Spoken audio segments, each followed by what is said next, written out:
Hello and welcome to Plus Sports on PlusTvAfrica. I am your host, Mikhail Tinubu. It's Tuesday and I do have a guest with me today, Susan Omopeloye, and we're going to discuss a bit about what has happened to the Super Falcons, as some people do think that they're going out of the competition, WAFCON, recently was a disaster. Former Super Falcons coach Godwin Izilein believes the national senior women's football team will perform poorly at the World Cup to be hosted by Australia and New Zealand if they continue with the same mentality displayed at the Women's Africa Cup of Nations in Morocco. The just concluded 2022 WAFCON saw Morocco lose the final to South Africa 2-1, and Izilein declared the Super Falcons' performance in Morocco as disastrous.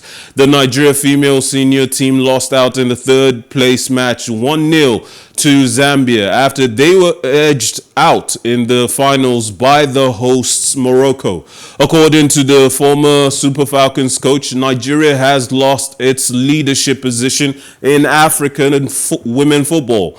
He stressed that some of the players that the coach took to the WAFCON had no business in the team and blamed the coaching staff, criticizing the hiring of foreign coaches. Izilein said there were better and younger players desirous for success that were left out of the team. He said if nothing urgent was done, Nigeria would have a disastrous outing at the World Cup. Now, Susan.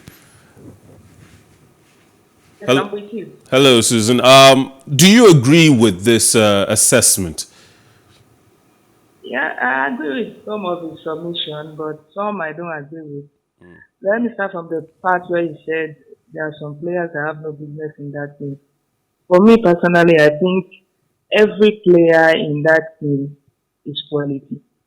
In fact, there is no other team at the AFCON this year that have quality players that can stand player for player with the Super Falcons. All of our players, they are players that stand out players in their club side.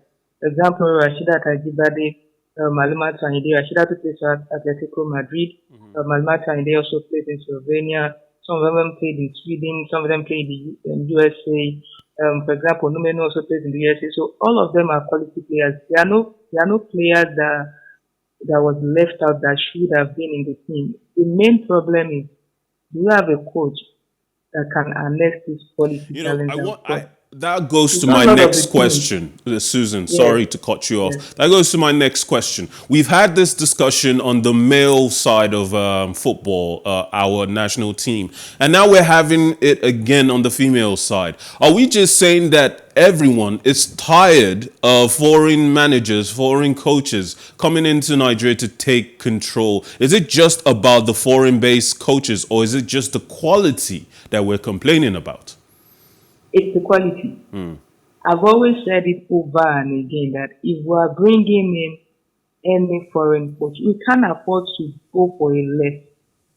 This is the biggest brand of women's football in Africa. I mean, a team that has won 9 titles on the African team. They are big. So, any world-class coach that knows women football well will want to come and coach this team. If we have approached a coach like the Moroccan coach, Renat Pedros, is a quality coach. As recent as 2019, he won the UEFA Women's Champions League with Lyon, won the title for them back to back. That's quality. If you are bringing in a foreign manager, let it be a classy manager in the rank of those that have won the Champions League, those that have on the world stage. You can't just go and bring in any random coach, bring in a university coach, bring in a coach that has not even won the spoon before. And we have coaches on the local scene that have won titles for us. Florence Omangbemi, for example. I remember when they were employing her at the World Cup, they reached out to Florence Omangbemi and asked if she would be assistant to Randy Weldon. And she told them, no, she can't do that. I think that's one with the Super Falcons. You can't tell me to come and assist a coach that has no experience, has not won anything. You know, If you want to plan, you plan to win. Susan, Yes. Obviously, in today's modern football, there's very little room for patience. If a team loses today, we're already questioning their legitimacy to the status they held yesterday. Now, do you agree that just because the women's team lost out in the third place, that we've completely lost our status as leaders in the African women's football? They are not champions forever, but with what we have, I think we've not lost our place. It's just a blip. Every top team have their ups and downs.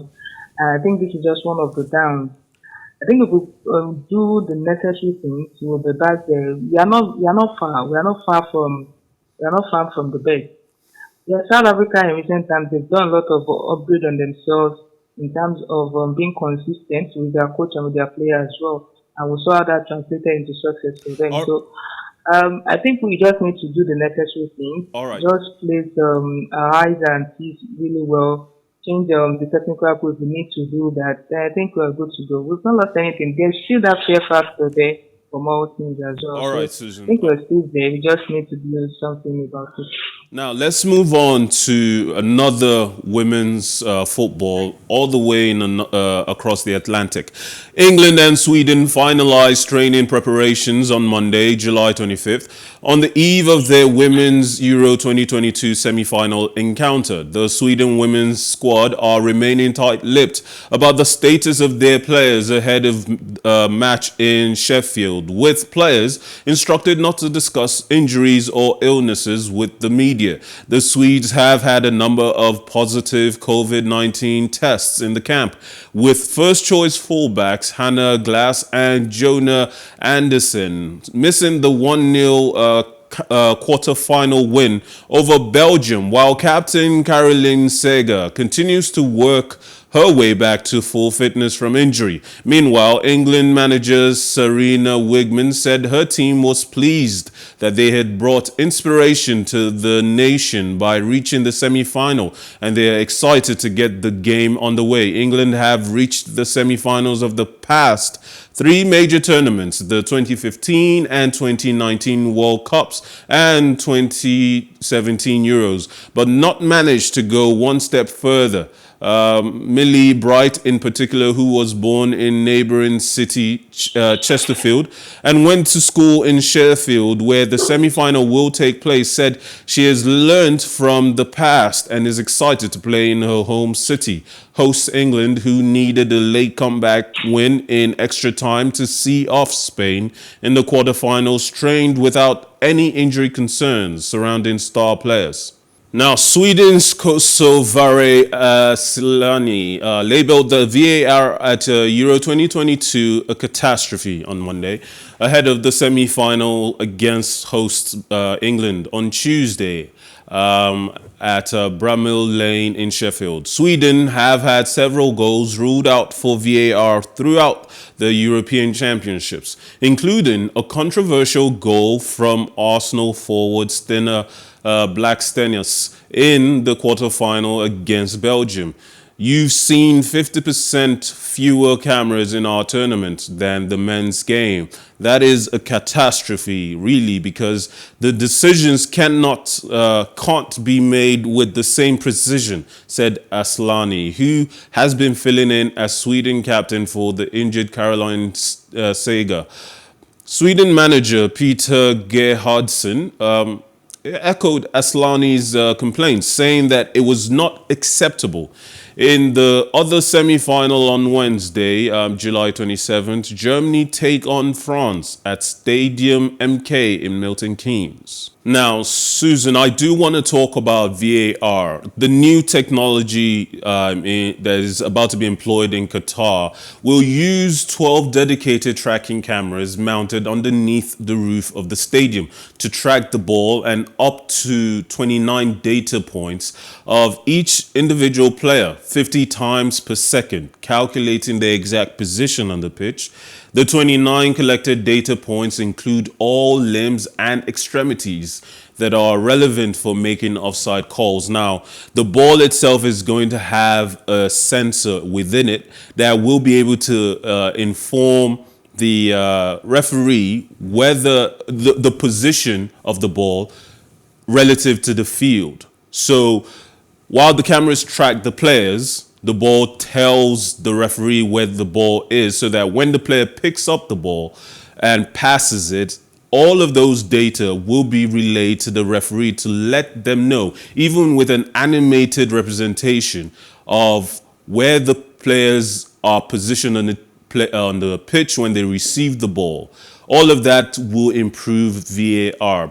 But initially, when VAR was being discussed about revolutionizing the sport, everyone thought it was going to be an easy cakewalk. And even former critics have become converts. And yet, there seems to always be an issue still being discussed about its effectiveness.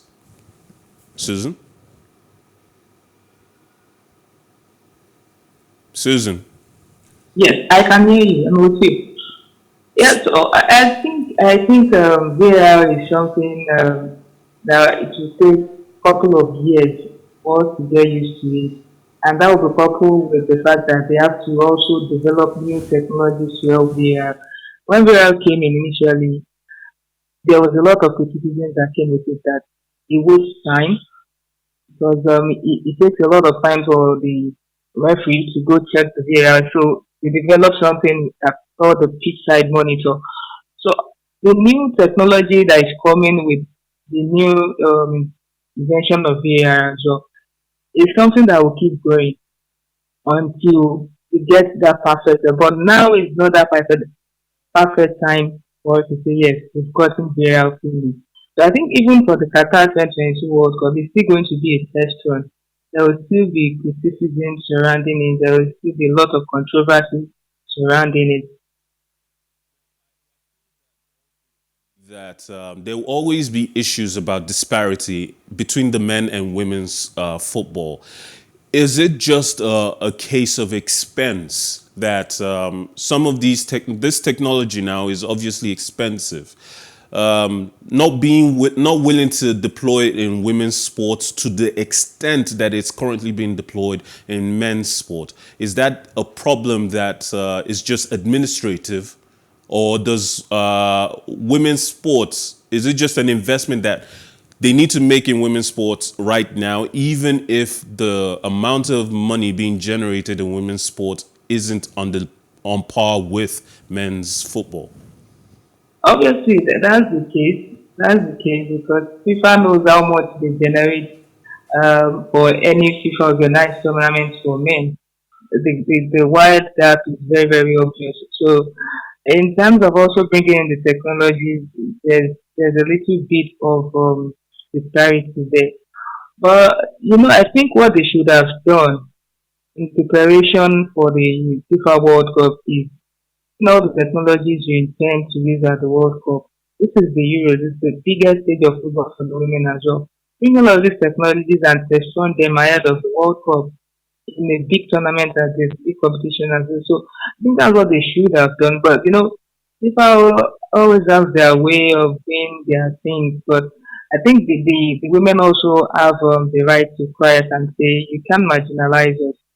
You have to also do what you do with the men, do it with the women's sport as well. So the growth can be even. We can grow along together. So it's not like the men are using the VAR 200%. Women's Susan, football is suffering and using it 50%. Susan, I completely agree with you. Thank you for joining us. Unfortunately, we've run out of time. I do appreciate your presence on the show today. Thank you so much for having me. Have a lovely day. To everyone at home, work, wherever you're viewing us, thank you. I do want to leave you with some tennis. Former champion and seventh seed Fabio Fognini suffered a first round exit in the Croatia Open in Umag on Monday, July 25th. My name is Mikhail Tinubu. As always, I'd like to remind you, life is never boring with some sports. Have a wonderful day.